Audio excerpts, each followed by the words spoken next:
After this episode of Ground Control was recorded, we received breaking news that Jets head coach Rick Bowness will be taking a leave of absence from the hockey club. The team released this statement. Sunday evening, Judy Bowness suffered a seizure and is currently in hospital undergoing further testing. Associate coach Scott Arniel is serving as interim head coach until Rick returns to the team. Speaking of Scott Arniel, here he is with the news. Yeah, I mean, obviously our thoughts and prayers go to Judy and Rick, and very serious, tough time for them right now. We'll just wait and go day to day with this. See obviously how she progresses, and see how Rick's doing. But everybody's certainly feeling it. It's part family here, and it's a big part of what we talk about all the time. And obviously it really hits everybody hard. Does the power ranking in your family change amongst your siblings now that you're captain? No, I don't think so. I think my older sister's my dad's favorite. I think my brother's my mom's favorite. So me and Tessa are still fighting for, second, third, or fourth place. This doesn't change anything? Maybe for a day, but, I think it went back to status quo pretty quickly.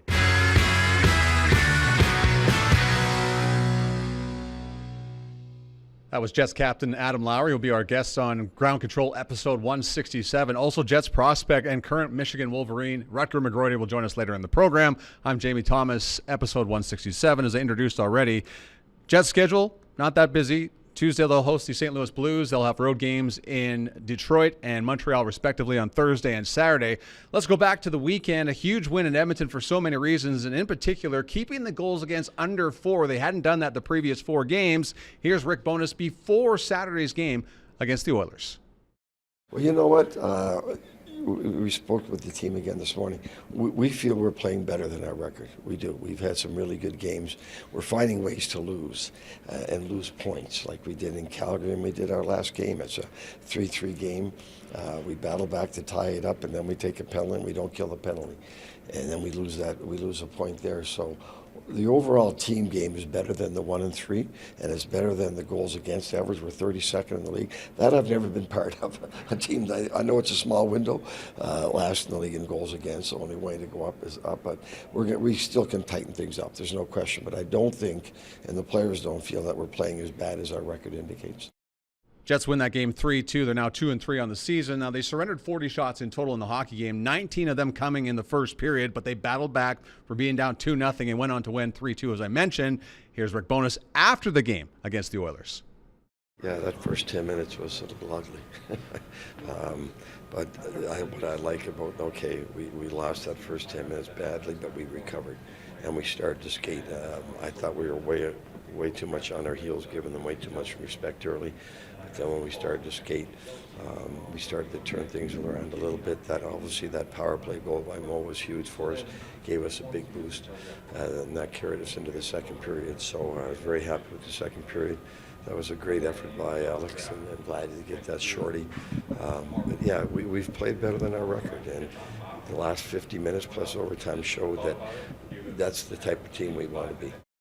Connor Hellebuck, by far his best game of the year, 38 saves. Could have easily been our Play of the Week contributor, but of all the plays, this overtime winner in Edmonton was the sweetest. Starts at the line, gets to the forehand, dropped it for Shifley, dropped to the line for Morrissey. Morrissey makes a move out in front for Shifley, a redirect, he scores!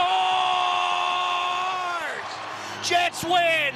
Jets win! Jets win in overtime tonight. Time now for Mailbag from our friends at Jets Reddit. And of course, Ground Control at winnipegjets.com. Anytime you have a comment, please email us. Asked you what your top 6 forward group would look like. And just hanging out, writing out, said 81, 55, and 9, 62, 91, and 27. Ed Chaboy says 81, 55, 9. Same thing. 27 on the left side. Perfetti in the middle. And Niederreiter on the right. CP Drone. Connor, Shifley, Niederreiter. Iafallo, Perfetti, Ehlers.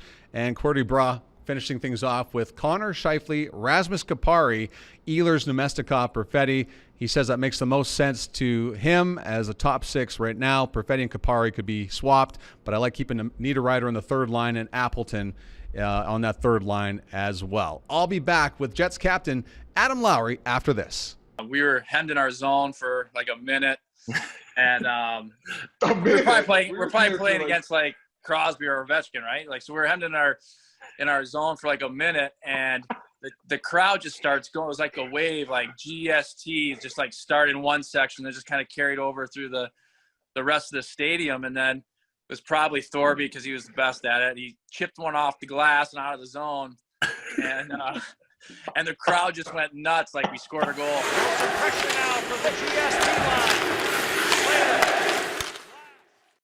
Tuesday, October 24th against the St. Louis Blues is the child advocacy game, and here is Jets captain Adam Lowry. Of course, we were there for the grand opening of the TOBA Centre. How great was it to see it open this summer after all the hard work that went into it? Oh, it's fantastic. I think it's been a long time coming, and to see everything come to fruition and, get to finally experience the whole building, up and running, and it's awesome. So I'm really looking forward to continuing that partnership and seeing how many children that the center can impact positively. What's next as the work never stops with the TOBA Centre? Well, depending on when this airs, Yeah. Tonight we have the Go Blue TOBA event at Hargrave Street Market, and really looking forward to that. Last year's event was a huge success, and it's a great fundraiser for the TOBA Centre,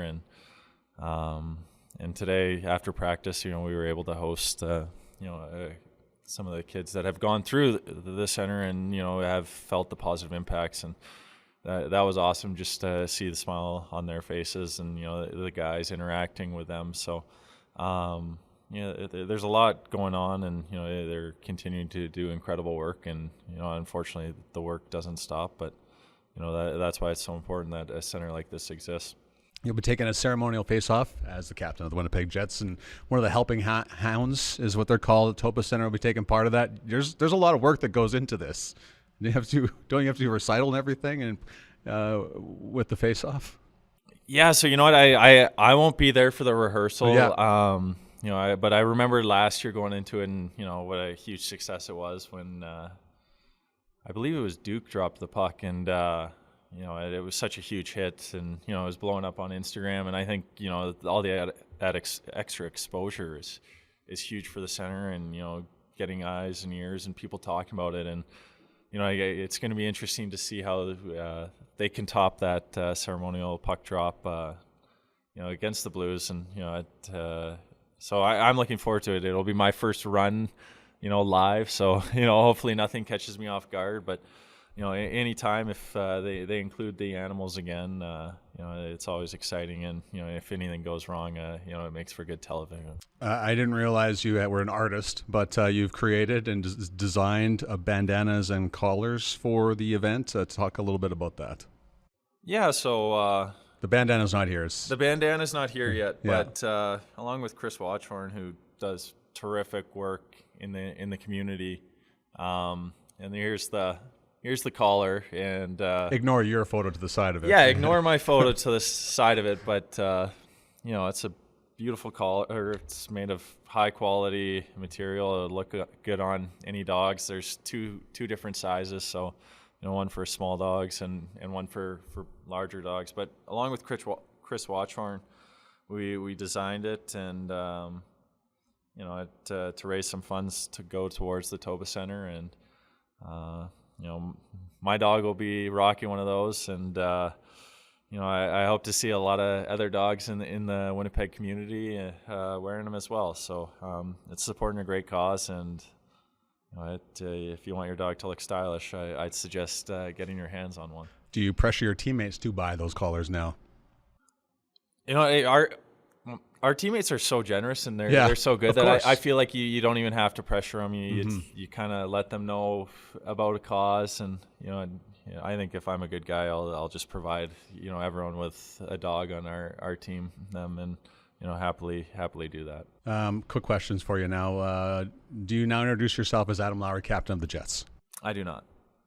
What's the best piece of advice you got about being captain? As cliche as it sounds, is to continue to be yourself. I think there was a reason why I was chosen, and if you change and you all of a sudden feel like you have to do more or less or kind of reinvent yourself, it's kind of not authentic to who you really are. You have a very competitive family, a lot of siblings, 3 of them. Does the power ranking in your family change amongst your siblings now that you're captain? No, I don't think so. I think my older sister's my dad's favorite. I think my brother's my mom's favorite. So me and Tessa are still fighting for, second, third, or fourth place. This doesn't change anything? Maybe for a day, but I think it went back to status quo pretty quickly. All right, and last one for you. What's impressed you the most about the team 5 games in?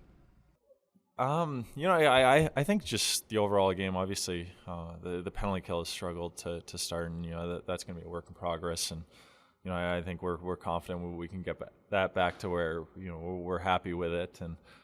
But overall, our 5-on-5 play, I think, has been extremely good. It's been one of those things where we haven't necessarily gotten the results we felt like we've deserved. But I look back and outside of a couple periods against the Kings and maybe the first 10 minutes against the Oilers, we've really played well. We've generated a lot of chances. We haven't given up a ton of chances. I know historically some of our advanced stat numbers say we struggle 5-on-5, and I think this year being able to roll all 4 lines and getting contributions kind of up and down the lineup, and we've had some guys off to great starts. It looks like Scheif's found it even a higher level if anyone thought that was possible, and kind of just following his lead, and the great play of guys up and down the lineup. Al's been a great addition. Unfortunately with Gabe getting hurt, he was really starting to find his groove, and we thought he was going to explode, and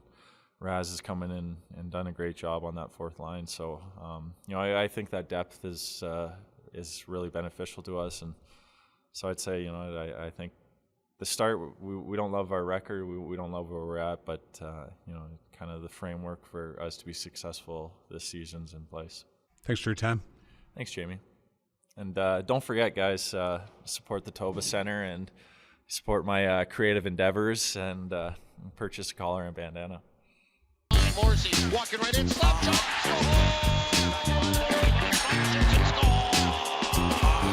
Now Connor shoots, stop, rebound,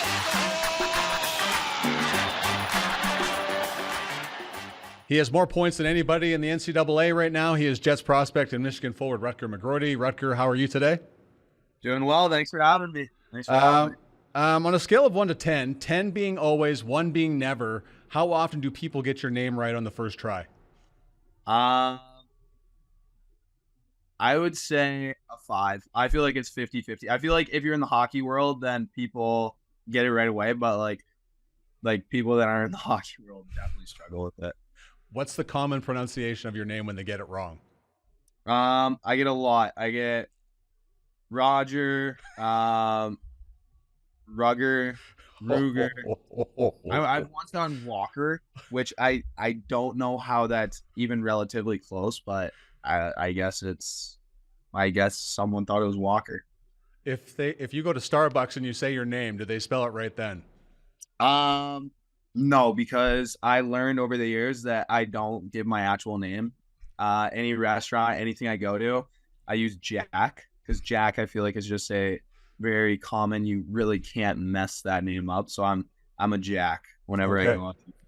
Well, the rest of this conversation, you're gonna be known as Jack. So so Jack, coming off a big weekend against Ohio State, you beat Ohio State 7-1 on Friday. Talk about the atmosphere in your home arena when you crush your rival that way. Yeah, I mean, it's unreal. The children of Yost are always buzzing. The fans are always buzzing. It's such an unbelievable atmosphere. You come out for warm-ups, they're having chants, saying mean stuff to Ohio. Like, you got goosebumps. Like, you're moving in warm-ups, and then like eventually when the game starts, the national anthem, everybody after the national anthem, everybody roars. Everybody's so fired up. Like, it's so tough not to like be fired up for those games. Like, you're not a hockey player if you don't get fired up for those games. Okay, so it's a PG show. So what's a common chant that your fan base says to Ohio State during your home games? Like, yeah. You can't do it? Yeah. No, okay. Yeah. Well, I appreciate that. the second game against Ohio State was, when you look on it on the website, it says 2-2 and you guys lost. And I saw double overtime. So can you explain to our viewers and the fans about how it works in the NCAA and the Big Ten itself? Yeah. So for Big Ten, a regulation win is 3 points, and then an overtime or shootout win is 2 points, and then the other team obviously gets the one other point. And then, so it's weird for our Big Ten standings. We do a shootout, and the winner gets the extra point. But for like the national standings, it's just considered a tie. So it's like, because there's this thing called pairwise, and it's actually really smart, because like a shootout can just come down to like anybody. Like it's not actually like someone scoring a game winner or whatever. So it's pairwise only counts if you win in overtime or regulation. So okay, so Davis Burnside was here at Jets development camp in the summertime. He plays for Ohio State. Were you hesitant to talk to him at development camp? Him and Scooter, actually. That's right. Yeah. It was definitely a couple chirps. Like, I don't know, like when we were introducing ourselves, we said our name, like, and I was like, oh, from the University of Michigan. And then they were like, from the Ohio State University. I'm like, oh, is that aggravating when they say that? oh yeah.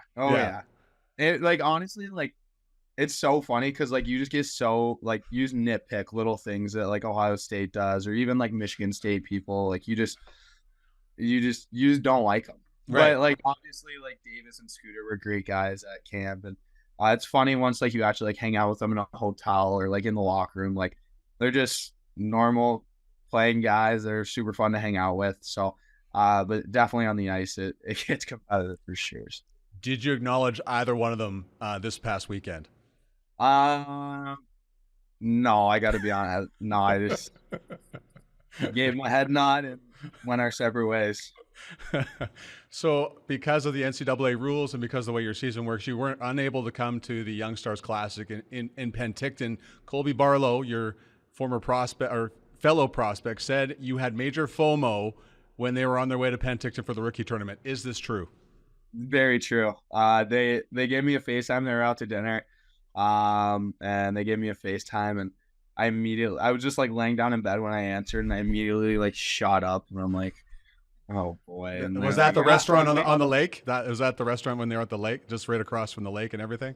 No, it was like maybe like 30 minutes within them landing in Winnipeg. Okay, gotcha. And yeah, and so they're like, oh, we leave soon, and I'm like, oh boy, like, yeah, it was definitely a lot of FOMO, like not being able to play with those guys and hang out with them. All the stories that they've told me, like from just like hanging out in the locker room, hanging out in the hotel, like those are the best times. So, and they're a bunch of beauties. So I definitely missed out on that. Obviously, you know, you've chosen the NCAA. Is this one of those times where you kind of miss the rules were different? Yeah, definitely. I think that,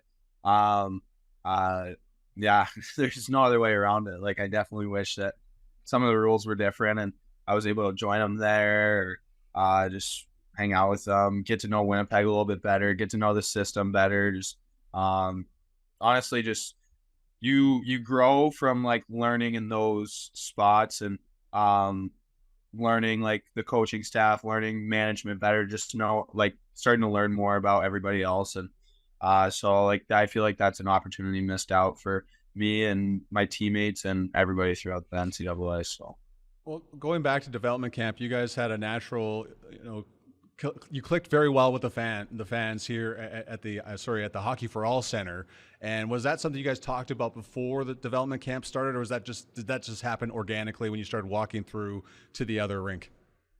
I feel like honestly, like Winnipeg has done such a great job with drafting and getting guys that are just like great humans, like just good dudes, just like great guys. And, so I feel like it was just kind of like second nature for everybody, and everybody had a smile on their face. No one was complaining. Everybody was just having fun with it. So I feel like all the young guys that were there, like everybody was just having fun with it. So the consistent message about you is that you bring a different type of energy to the dressing room. What is that different type of energy?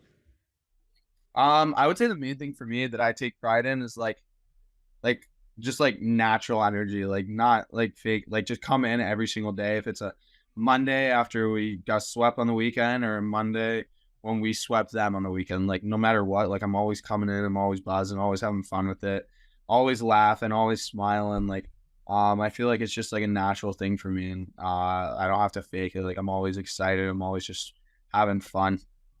Who do you get that from? I met both your parents at the draft in Nashville, but who do you get that type of personality from? Yeah, honestly, my mom's always buzzing. She's always flying around, always looking for something to do. My dad's great, but honestly, I would say the number one person I've gotten it from was my grandpa. My grandpa would walk. So, like, a funny story, my grandpa would walk my sister and I when we were like 3-4 years old around like our local mall, and he would stop and talk to everybody. So, like, I've had those people skills from since I was so young, like with my grandpa, just talking to everybody. If it's 75-year-old grandmas or teenagers at the time, or just mom, dads, like whatever it is, like I've just always loved to chit chat and have fun. So who are you looking forward to playing with the most on the Winnipeg Jets when that time comes? I mean, wow, that's tough. That's real tough. Okay, I'll let you think about that one. So while you think about that one, why'd you pick the number 2?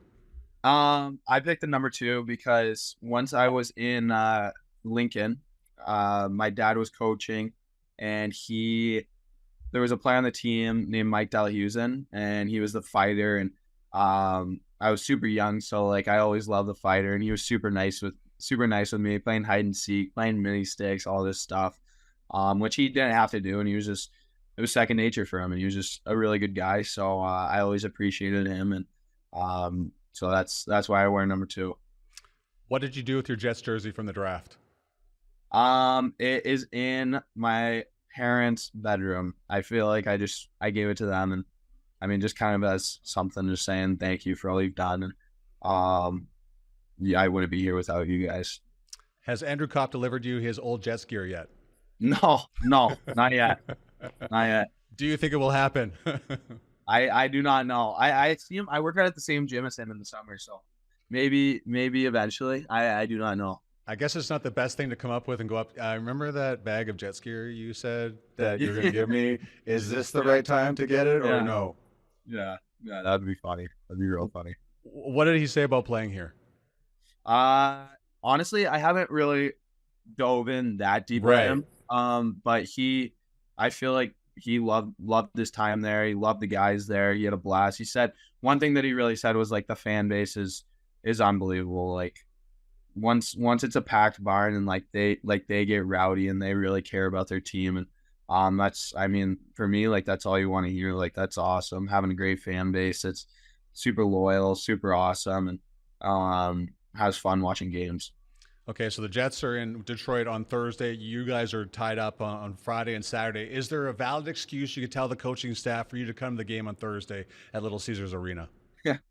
I don't know. I was thinking about it because I was trying to come up with date ideas for my girlfriend and I. Right. And so I was looking at the Red Wings games, and I'm like, wait, they play Winnipeg. Mm-hmm. I'm like 100% going to that. And then obviously the game's on Thursday, so and we play Friday, so driving an hour down, an hour back, I feel like I don't know. I don't feel like it'd be best for me to prepare for the game. Yeah, commitment. You've already taken care of that part of it, so there'll have to be another date idea coming down the pipe here. So another Red Wings game another time. So what's a great date idea for you? What's the most romantic thing you've done for your girlfriend?